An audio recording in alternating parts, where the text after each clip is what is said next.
Hello नमस्कार दोस्तों, स्वागत है आपका हिंदी में ISPCS चैनल में, जहां आपको मिलते हैं द हिंदू के एडिटोरियल हिंदी में।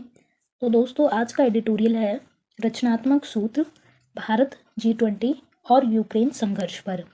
ये आपके मेंस पेपर 2 से रिलेटेड है। और दोस्तों, आप इस वीडियो का PDF डाउनलोड कर सकते हैं टेलीग्राम चैनल से। तो टेलीग्राम चैनल आप ज्वाइन कर लीजिए ताकि आपको डेली द हिंदू के एडिटोरियल का PDF मिलता रहे। चलिए शुरू करते हैं आज का एडिटोरियल, लेकिन उससे पहले आप चैनल सब्सक्राइब कर लीजिए ताकि आपको डेली एडिटोरियल मिलते रहे। तो दोस्तों, शुरू करते हैं एडिटोरियल, जिसमें प्रसंग है हमारा G20। तो G20 की मंत्री स्तरीय बैठकें हुई हैं दो।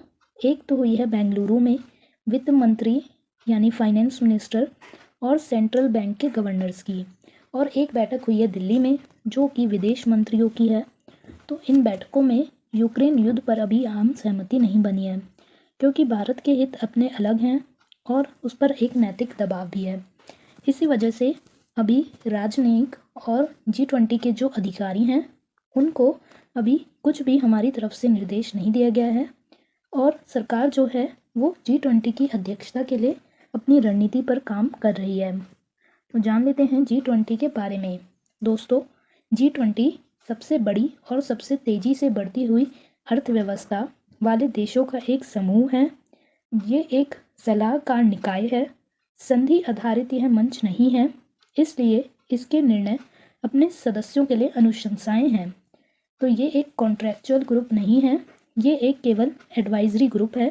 तो इसलिए इसके जो निर्णय होते हैं वो बाध्यकारी नहीं होते, वो एक तरीके से एडवाइजेबल होते हैं। तो इसके जो सदस्य हैं वो इस प्रकार हैं: अर्जेंटीना, ऑस्ट्रेलिया, ब्राज़ील, कनाडा, चीन, France, Germany, India, Indonesia, Italy, Japan, Mexico, Russia, Saudi Arab, दक्षिण अफ्रीका, दक्षिण Korea, Turkey, United Kingdom, USA और यूरोपीय यूनियन। दोस्तों, एक चीज़ आप ध्यान रखिएगा, G20 में 19 कंट्रीज़ हैं।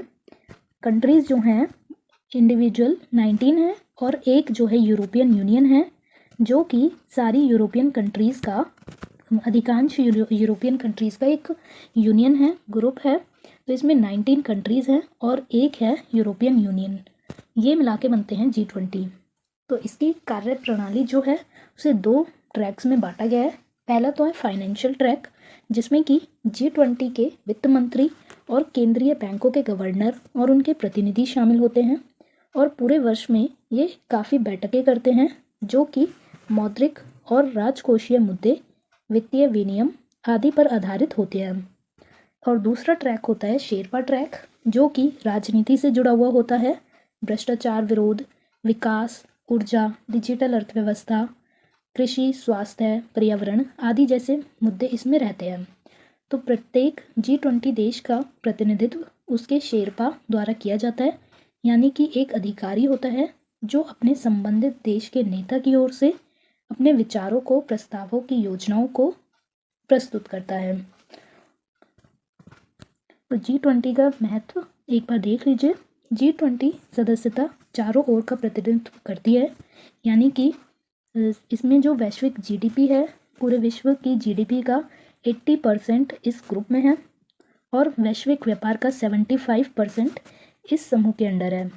और ग्रह की यानी कि अर्थ की जो 2/3 आबादी है, यानी कि 66% जो पॉपुलेशन है वो इस G20 की कंट्रीज़ में है। तो 2023 में G20 की जो अध्यक्षता है वो भारत को मिली है। तो G20 शिखर सम्मेलन के परिणाम, तो FMCBG20 यानी कि जो फाइनेंशियल ट्रैक है, दोस्तों इसका फुल फॉर्म है फाइनेंस मिनिस्टर्स और सेंट्रल बैंक के गवर्नर्स। सेंट्रल बैंक के गवर्नर, ये मिला के बनता है FMCBG20।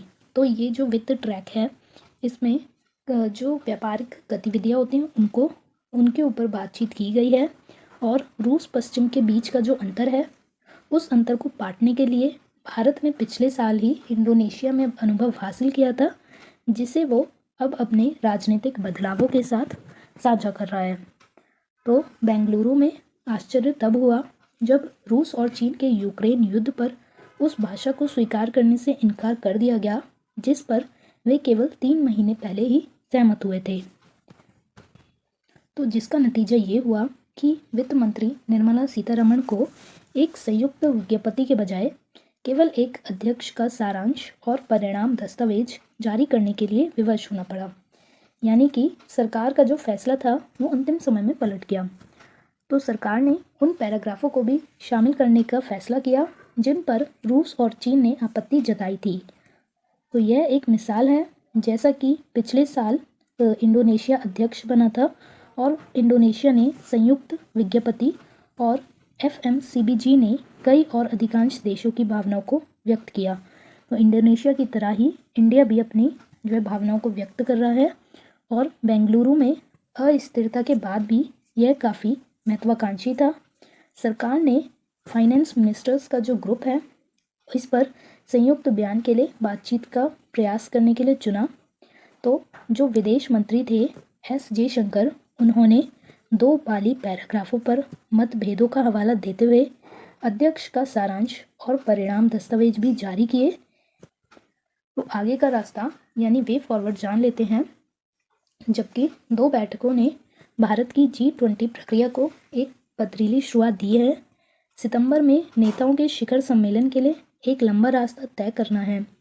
तो श्री जयशंकर ने बताया है कि खाद्य और ऊर्जा सुरक्षा और ऋण प्रबंधन जैसे जो वैश्विक दक्षिण के लिए महत्वपूर्ण मुद्दे हैं उनसे संबंधित अधिकांश बयानों को सुलझा लिया गया है और काफ़ी ज़्यादा जो बातचीत है उसका निष्कर्ष ये निकला है कि मुद्दों को सुलझाया गया है। दूसरा है, यह स्पष्ट है कि भारत बाली शिखर सम्मेलन की भाषा पर निर्भर नहीं रह सकता है। यानी इंडोनेशिया ने जिस तरीके से काम किया वैसा ही काम भारत भी अब अध्यक्षता करेगा। लेकिन जो शेरपाओं को यूक्रेन पर एक नई सर्वसम्मत भाषा बनाने की आवश्यकता होगी। यानी कि जो बाकी के फॉरेन मिनिस्टर्स हैं, सारे जो विदेश मंत्री हैं, वो सब अपने अपने जो जिस देश से संबंधित है वो अपने राष्ट्रीय हितों को देखेंगे और ज़्यादातर जो है रशिया के खिलाफ जाएंगे, लेकिन भारत को भी अपना हित देखना है।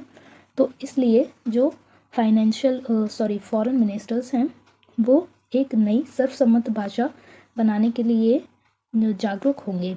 तो इसके लिए एक उत्सुक और रचनात्मक सूत्र की आवश्यकता होगी जो रूसी शिकायतों को ध्यान में रखते हुए, रूस की निंदा करते हुए यूक्रेन को युद्ध से बचाने में और रूस की निंदा करते हुए उसे युद्ध न करने के लिए सहमत होगी। निष्कर्ष जान लेते हैं। मेजबान के रूप में भारत हॉट सीट पर है, अर्थात G20 की अध्यक्षता भारत को मिली है। तो उसके लिए ये एक बहुत सुनहरा मौका है, काफ़ी कुछ कर सकता है भारत। तो यह सुनिश्चित करने के लिए कि G7 अमेरिका के नेतृत्व वाली विकसित दुनिया और अब मजबूत रूस चीन गठबंधन के अलावा अन्य देशों को समूह में शामिल करने से लाभ होगा। बीच का रास्ता हमें अब G20 के माध्यम से मिला है, क्योंकि G7 जो है इसमें USA, फ्रांस, यूरोप की ज़्यादातर कंट्रीज़ जो बहुत ज़्यादा डेवलप्ड है वो इस G7 में है, लेकिन G20 जो है वो एक बीच का रास्ता है। तो इस रास्ते पर चलकर भारत को काफ़ी कुछ हासिल करना है। ये था आज का editorial. Thank you so much.